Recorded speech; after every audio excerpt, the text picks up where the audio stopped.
Assalamualaikum warahmatullahi wabarakatuh. Adakah kisah pendeta Bahira bertemu dengan Nabi SAW saat kecil dalam Jami' Tirmizi, status dia sahih?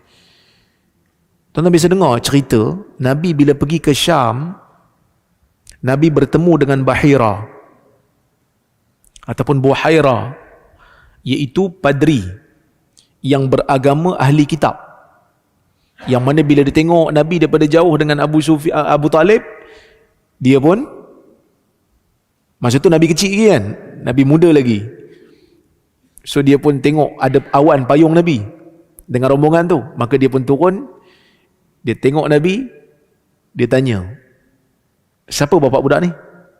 Abu Talib kata, saya. Dia kata, tak mungkin bapak budak ni hidup. Abu Talib kata, ni anak saudara saya. Dia kata, betul. Dia kata, jangan bawa masuklah budak ni ke sini, kerana nanti kalau ahli kitab tengok, ahli kitab akan bahayakan dia kan. Jadi Abu Talib pun dipujuk oleh padri ni, sehingga kan Abu Talib kata, okeylah, aku hantar dia balik. Dihantar sekali dengan Abu Bakar. Abu Bakar teman Nabi balik. Bilal. Saya tak ingat riwayat tu. Lama dah saya tak baca riwayat tu. Abu Bakar menghantar Bilal untuk teman Nabi. Untuk balik lah. Riwayat ni memang masyhur dalam kitab sirah. Tetapi riwayat ni dikritik oleh Al-Imam Az-Zahabi. Al-Imam Az-Zahabi mengkritik kisah riwayat ni kerana kisah riwayat ni banyak yang pelik pada penilaian akal yang sejahtera. Pertama, sebab jalur dia tak berapa kuat. Ada seorang perawi, nama dia, saya lupa, lama dah tak baca benda ni. Ada seorang perawi tu, dia tak berapa kuat dia punya ingatan, dan dia bersendirian dalam riwayat. Saya tak ingat nama perawi tu. Saya tak ingat. Tapi bukan hanya sanad dia saja yang problem, matan dia tu pun, teks dia tu pun, kisah dia tu pun ada persoalan demi persoalan. Apa persoalannya? Persoalannya yang pertama, dalam kisah tu disebut, bila Nabi SAW jalan bersama dengan Abu Talib pergi ke Syam, Nabi dipayungi oleh awan payung Nabi. Masa ni Nabi muda lagi, belum jadi Nabi. Okey? Dan Nabi pada masa tu bukan hanya dengan Abu Talib, bersama dengan rombongan Quraisy nak pergi ke Syam niaga. Bila awan payung Nabi, tiba-tiba dalam riwayat tu disebut, bila Nabi berada di bawah pokok, berdekatan dengan pokok tu, dia punya bayang tu, pokok tu sendiri akan menjala supaya bayang dia tu kena kat Nabi, supaya Nabi tak kena panas. Tu Zahabi kata, dah kalau ada awan, macam mana pula boleh timbul bayang? Pokok tu macam mana boleh ada bayang? Awan ada kan? Tu satu. Yang kedua, dia kata, kisah ni pelik sikit.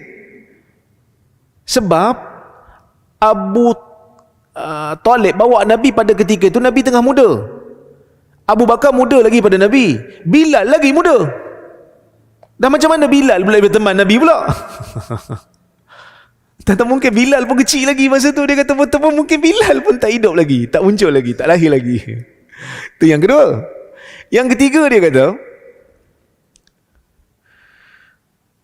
peristiwa ni disaksikan oleh asyyahu Quraisy, orang-orang besar Quraisy, orang-orang tua Quraisy. Dia orang bersama dengan Abu Talib masa tu. Dan kisah tu, bila padri tu cerita dia ni akan jadi Nabi, orang tua Quraisy dengar. Dan bila Nabi mendapat wahyu di Gua Hira, Nabi mula dakwah terang-terangan dekat Bukit Safa. Waktu tu orang Quraisy kata apa kat Nabi? Kebanyakan orang Quraisy kata apa kat Nabi? Penipu, tukang sihir, gila.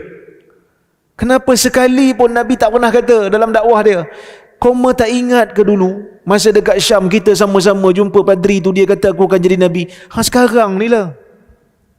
Kenapa Nabi tak sebut? Itu yang ketiga. Yang keempat, dia kata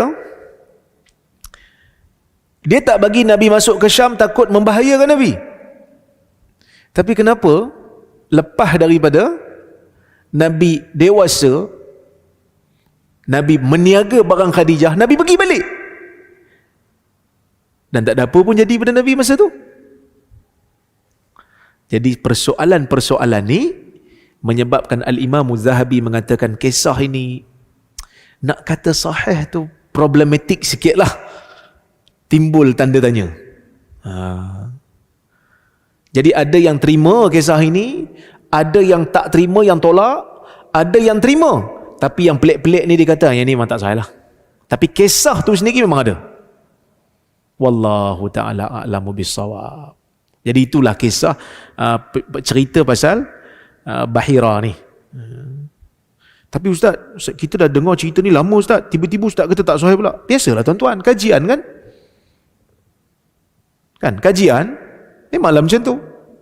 Sebenarnya saya ada bahas kisah ni dalam kajian saya masa di Jordan dulu lah. Dia masuk dalam saya punya tesis. Dan contoh macam Khadijah kan. Sayyidatina Khadijah nikah dengan Nabi umur berapa tahun?